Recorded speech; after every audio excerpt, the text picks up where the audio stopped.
British player himself too. Traveling internationally, always a great sign that these players are looking to try and push themselves to the limit. Coming to Liverpool and becoming the regional champion in 2024, had a great season in the Latin American region throughout the season with a regional champion at Rio de Janeiro.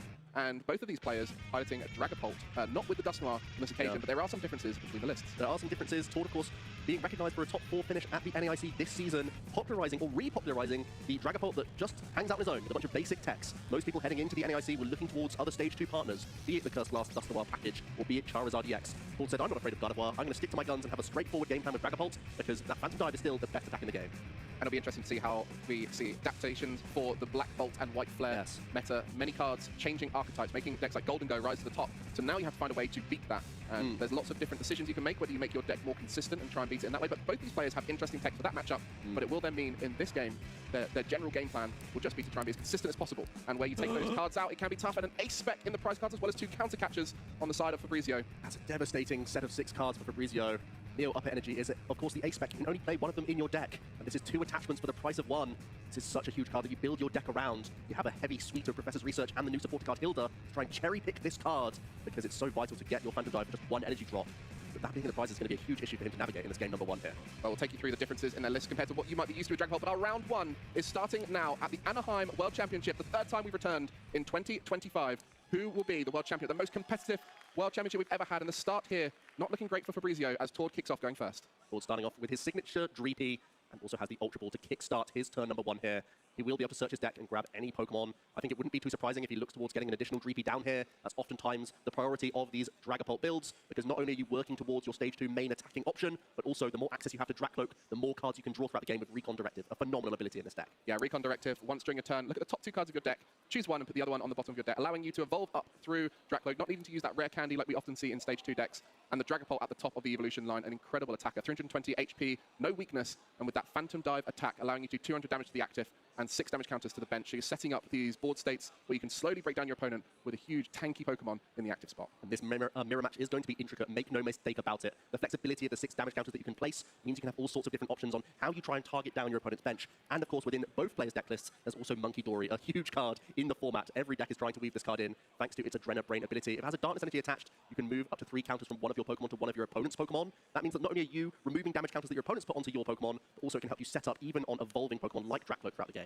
And looks like Tord has finished his deck checked for the prize cards, and has got a Latias EX out of the deck to allow for that Skyline. It looks like Tord did not go first. Tord is actually going second. It was a pass from Fabrizio. This changes everything, because now Tord has access to Buddy Buddy Poffin, and whenever your opponent fails to get their crucial basic Pokemon into play, being able to initiate an Itchy Pollen lock here to deny the use of your opponent's Buddy Buddy Poffin on the next turn is really going to limit the outs here. It's a better start than we even thought, Mike, because Tord, as you said, is going second, and that means he's going to be able to launch an Itchy Pollen and deny the use of item cards for Fabrizio next turn. Not only has Fabrizio just got 1 Pokemon in play, but the only Pokemon you want to have in your hand, so you can bring it into play to use its ability. And on this occasion, we'll be stuck with just the Holucha on board, as the board is looking incredible for Tord. Both Dreepies down, and energy in play. The Lassie has to allow mobility, and the Budu to deny Fabrizio options. And we see that Super Rod there, an interesting inclusion from Tord. And I think that's something we're going to see throughout this match, is how he has adapted to the Dragapult for this event. Super Rod and 1 Night Stretcher, as opposed to the typical 2 or 3 Night Stretchers we see in Dragapult. I think it's just showing that he wants to try and squeeze out some extra slots in his deck, and oftentimes, because the Super Rod can gain additional cards back in terms of resources, it makes those Professor's Research less awful. There was the pickup of Rock Scouting, though, in this hand, so Fabrizio is not out of this yet. He will still be able to find a couple of basics here.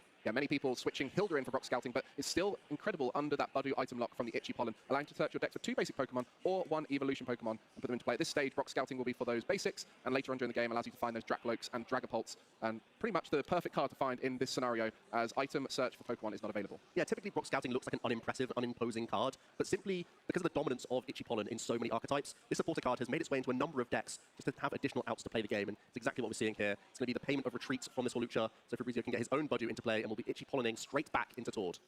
Well, you can see the board looking more stable for Tord. And what a hand. Is that 2 Dracloak there to evolve straight away? Triple research if he really wants to get aggressive. He did already research away 1 of his boss's orders, so he may not want to rip Professor's Research, but he will start by using Recon Directive before making any other decision here. Well, at this point, you just want to try and get as many energy in play, because Fabrizio had to attach retreat. Tord is in a position where he has the advantage with 1 energy in play already, so another attachment would allow Tord to get ahead, and that Neo Upper Energy, which is out of reach for Fabrizio as it's currently in the prize cards, is now in Tord's grasp. I don't know if he took it there off the Dracloak. I think he's pretty safe on this board to attach it to the Dracloak. He's simply evolved up. There it is, Neo Upper Energy. The ace spec both players are using. As you mentioned, Mike, Fabrizio will not have instant access to this card with it being in the prizes. It's a great card to stash right now. And then Tord just has the decision of, do I want to see 6 fresh cards? Do I want to hold boss's orders? No, bossing back up the Dreepy, trying to starve Fabrizio out turn attachments here. And it will poke for 10. there's a lot that's going on with this one little poke of damage here, Mike. For sure, denying options, forcing another energy to retreat if Fabrizio is looking to get another buddy, or force the Latias in play as well. Just asking a lot more questions. But that evolution will allow Fabrizio to start drawing, and that's the key in these early stages. Try and get as many cards in hand to open up as many options as possible. Speaking of options, I think we're lacking some. There's Petit EX in the hand. A few other basics. There is a Professor's Research, though, so the whole hand might have to go here in order to try and cherry-pick some more Dreepy here. I think an important note for both players is they do have the ability to pick up these EXs like Pheasantipity and Latias EX, both having the Professor Tiro scenario, but for Tord has a Penny and a Palpad as well, to be able to really recycle that scoop-up effect. And after that research, a quick recon directive will allow for an energy attachment. I'm assuming there is a Luminous, and it's now just, do you go back into that Budu? So we have to. There's another Dreepy in the hand as well that we can bench. We are vulnerable here, though. Make no mistake. Fabrizio is behind on energy drops, and there's a possibility for Tord to continue to target down some Pokemon, because he will most likely be launching a Phantom Dive this turn. Yeah, and with the Monkey Dory we mentioned before, being able to Adrenabrain damage across, that Dracloak is in range without even needing to be gusted up. So Tord in a very powerful position this turn, and with all those energy on board, we'll be able to create a very stable board state. The Psychic, and the Dragapult EX pickup. Now we don't even have to use Hilda. We can evolve up into our EX, get even more energy into play, and then we have the option of either Iono or Professor's Research here. Well, tough decision, though. No access to the Monkey Dory in hand. Without items, it's very difficult to do so. And if you were to try and research for it, you then might lose the energy that you'd need to be able to activate that Adrenabrain. So Tord just trying to navigate what is the highest odds option here based off of that hand. What's the best way to go to guarantee? Do you play safe, or do you go for the high-risk, aggressive play and look to take out multiple Pokemon? Could even disrupt as well. Yeah, it looks like he's not going to be looking to reach with Monkey Dory. Instead, going to commit Psychic Energy to his backup Dracloak now as he evolves up into Dragapult EX. And with no boss's orders in the hand, and having just evolved out of one of your Recon Directive, Iono for a hand refresh seems like a smart choice here from Tord. For sure, and we mentioned that this is a great position for Tord, but even better position knowing what we know, that Neo Upper Energy has been prized. So there is no way for Fabrizio to power up the Dragapult in the next turn, as there's no energy on board, and the only way to get 2 energy in play is through that Neo Upper. So it looks bad for Fabrizio, but it looks even worse when you're aware of the prize cards. Will Tord start to go aggressive here? There is some argument to staying behind in prize cards in this mirror match, so you can activate your counter catches and whatnot. But when your opponent has no energy to speak of, continuing to target down these Pokemon seems really reliable. And 6 damage counters will be placed onto this Dreepy. It means that even if Fabrizio evolves into a Dracloak and finds a Monkey Dory, still Tord will be able to target that Pokemon later via the Phantom Dive damage counters. Our first knockout of the World Championship here, and it was Dragapult EX by Tord Reklev. How poetic for that to be the case. A Phantom Dive to the active, setting up the board. Ever since Dragapult EX has come out, it's always been a card to watch, whether it was partnered with Regidrago V-Star back before rotation, or now on its own, or with Dusknoir. It has so many different ways to be played. This occasion, both these players selecting the pure Dragapult build, and you can see exactly why. The consistency of the Dracloak engine allowing you to set up, and with that early game disruption of the Budu, it really puts you in a great position. And on this occasion, it's just Tord who's come out on top of that early game disruption, thanks to his powerful start, and Fabrizio starting a little slower. At least has access to items now. The Itchy Pollen Lock has been released, so we'll use the Ultra Ball now to find a backup Dracloak. As we said, still a vulnerable Pokemon here. The way Tord decided to place the damage counters means that this Dracloak might only get 1 Recon Directive in before it's knocked out, so Fabrizio really has to work towards getting something going here. The lack of access to Phantom Dive this turn means he might still look to use Budu in some regard here. It's another low hit point Pokemon you'd be forcing onto the board, which is not ideal at all, but at least he's able to launch an Iono here to try and hand disrupt Tord and see a fresh 6 himself. Now with no energy on board, promoting that Horlucha, no intention to attack with a Dragapult this turn, as it would just be that Jet Headbutt. But the Pheasantipity EX, a great card in pretty much all of our top decks, allowing you to flip the script. If any of your Pokemon were knocked out during your opponent's last turn, you're able to draw 3 cards, and a great consistency card to get you back into the game after conceding a knockout. That's exactly what that is, and you'll see it in basically every deck in the format, to be honest, has reason to like this EX Pokemon, just to give you the extra reach to bounce back. And there are so many comeback mechanic style cards in the game. Pheasantipity is one of them, but of course, as you get closer towards the end game as well, having a Pheasantipity EX on the board can put your opponent in strange positions where you can have that extra reach towards that final few cards to combine to close out the game. So it's going to be showing up in all sorts of decks, and it's also going to be a reason why many players try an intricate prize map towards the later stages, as Fabrizio has found a Psychic Energy and can evolve to protect his Dragapult EX now to work towards a Phantom Dive on later turns, but I don't see if there's many other actions going on here. A Buddy Buddy Poffin might be the final act of the turn. I mean, you rarely see in a mirror match where one person's able to use their main attacker twice before you even attack that it's ever going to be going in your favor. But Dragapult has that ability to come back. The disruption, the ability to gust up vulnerable Pokemon really does allow you to create scenarios that are great for you. And one scenario that's great for comeback is Tord Reklev's Maractus that he has. However, there isn't a Maractus on Fabrizio's side, and even if there was, there'd be so many ways to pick up Pokemon. So there's not many crazy comeback mechanics, and Fabrizio's playing more for the consistency of hitting Dragapult as often as possible. And unfortunately, in this game, it's not quite worked out for him. Passing back over to Tord then, he still has free reign of this board. I think there's also the Luminous Energy in hand for Monkey Dory this turn as well. You can get even more creative with your damage counter placement here. Continue to start setting up Pokemon. I think the only thing he's lacking again is something like Boss's Orders. A couple of them already used, but of course Tord is playing 3 copies within his deck in addition to 3 copies of Counter Catcher, and the final one's in those prize cards. So he has to attack through Horlucha in this instance and just make the most out of his Phantom Dive damage counters. And that Buddy Buddy Poffin, so key in these evolving decks, allowing you to find those 2 Pokemon with 70 HP or less, put them on your bench. It wouldn't work with the Horluchas, that has to come from your hand, but for many of the cards in the format, you just want to go as wide as possible, as you can see with both Dragapults on here, trying to go wide to put as many Dracloak in play, as it is your draw engine as well as your attacker, and that's what Tord is going to do exactly right now. Another Dreepy going down off the back of a Buddy Buddy Poffin. Only 1 bench space, so we'll be putting that down. But even in this late game, especially as none of them were really used early on thanks to the Budu, I think only 1 from Tord, there will be plenty throughout the game to keep restabilizing that board. His board position is just phenomenal right now. He's already got 1 backup Dracloak. He's working on getting the next one established. He has energy attachment for Monkey Dory, and he's launched a couple of Phantom Dives ahead of his opponent. So he is just really putting himself in the best position here to churn through prizes as the latter stages get on. And speaking of which, he's can now bin some useless item cards and Professor's Research for a fresh 7 here. And continue this dominant turn. He is so far ahead in this game number 1 here. It's a best of 3, of course, in our Swiss rounds. You can see the time ticking down in the bottom of your screen there as well. Try and conclude the 3-game series. So it's not all over for Fabrizio here by any stretch, but Tord is looking very ahead in this game 1. Yeah, 50-minute round. When the round is called, there will be 3 turns for the player's player out, as well as the turn that is currently in play. And so plenty of time still available for 2 more games to conclude after this one.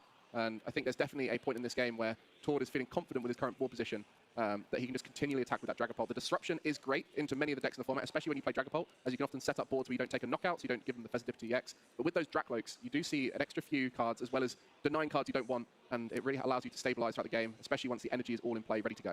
It looks like Tord is just doing his diligent deck thinning here, playing Ultra Balls, pulling cards that you might not necessarily want even in his hand, just so that he's setting himself up for late-game Iono, because I feel like that's one of the only things that can slow him down after such a great start. Now, when you say deck thinning, how important is that for players at this event? There's no doubt that it's vital. Every single time you have that opportunity to improve your odds at finding the cards you want, especially when a deck like Dragapult EX has reach from Recon Directive, you get to access more cards from your deck. The fact that you can take out cards you never want to see as the game progresses is going to improve your odds of getting exactly what you'd like to hit. Because I think the one thing Tord wants to work towards is Pal Pad if he can. Yeah, and especially with both of these guys having cards that are for specific matchups that they don't want to use in this particular matchup, getting rid of those and putting them in the discard pile is the best place for him. As we see that Monkey Dory, the Adrenabrain, a card you're going to see a lot of throughout the Championship. One of the most powerful cards in every deck, as it allows you to spread all that damage across the board. And in conjunction with Dragapult's Phantom Dive, you're putting a lot of damage across to the other side. And that Dracloak that we mentioned before has now been knocked out too, and there is some spare damage counters for Tord to sprinkle around. Yeah, looks like 5 additional damage counters after taking already a 2-prize KO here. Finishing off the setup Dracloak over a couple turns. 1 counter going on to Festivity EX. And again, you can have a situation of placing 3 and 3 on multiple 3P here. You don't have that much damage to play with, but 3 counters on one of them could be vital here, especially when Fabrizio can't really afford to attach to a Monkey Dory next turn.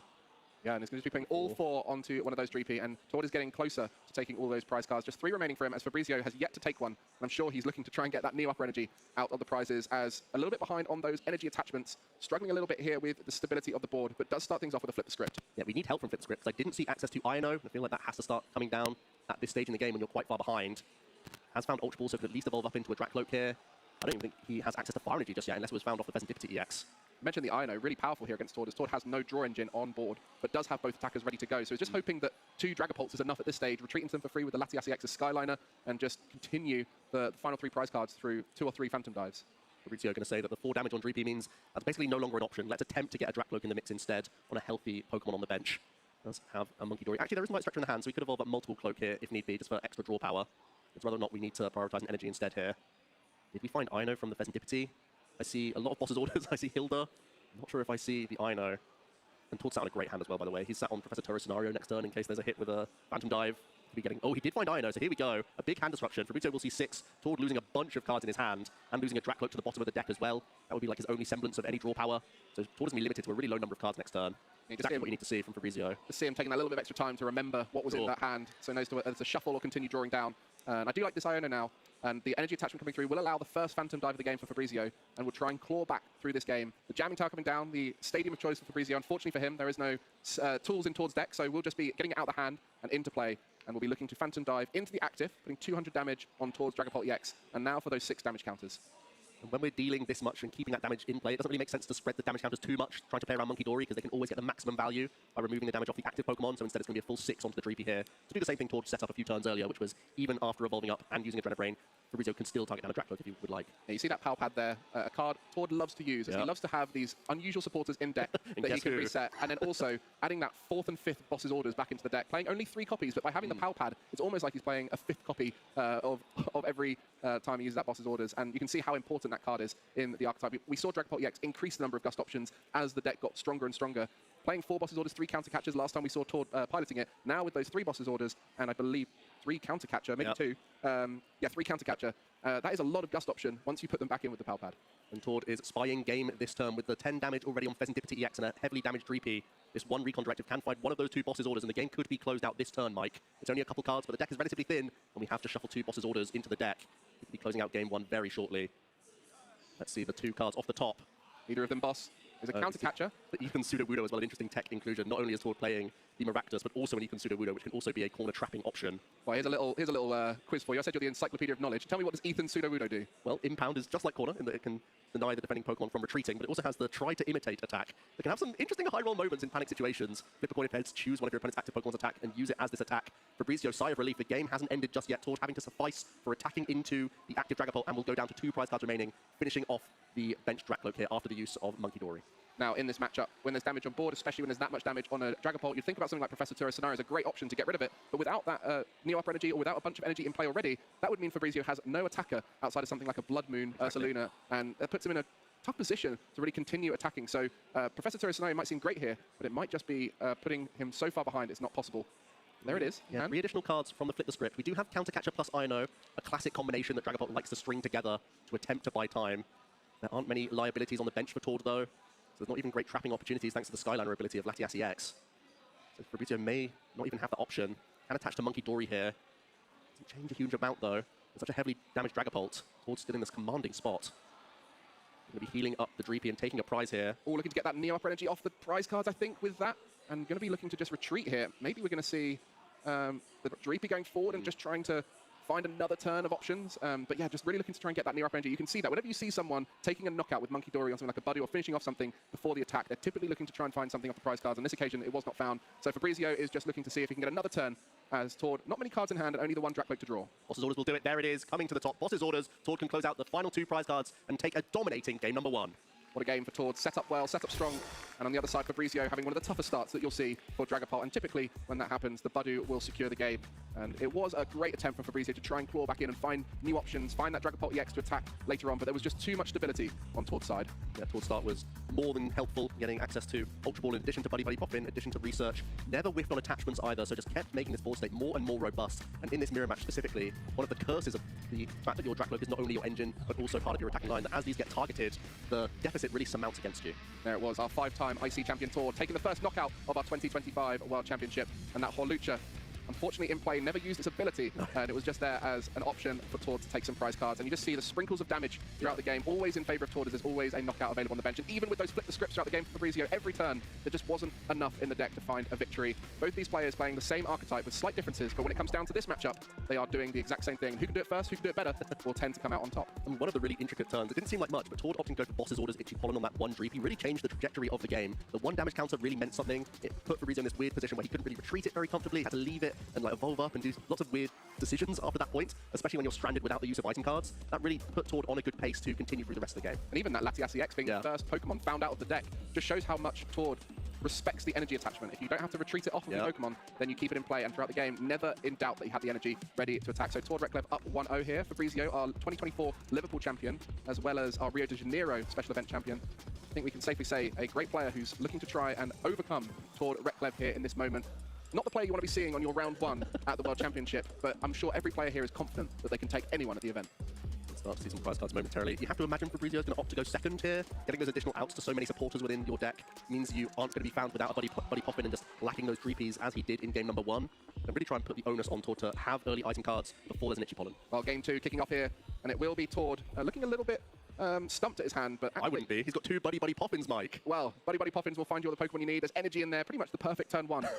And how does he do it? Tord will find his way through and just do that deck check, and you'll see this throughout the tournament. All these players wanting to make sure they understand what their prize cards are. Speaking of prize cards, talk us through that unusual card we don't often see in Dragapult. Well, the Cornerstone Mask Ogerpon EX is a tech card that Tord has chosen to include within his list. Of course, there is luminous energy in the deck, meaning that you can use the Demolish attack if you would need to, but it's really all about the Cornerstone stance ability here, preventing all damage from attacks done to this Pokemon by your opponent's Pokemon that have an ability.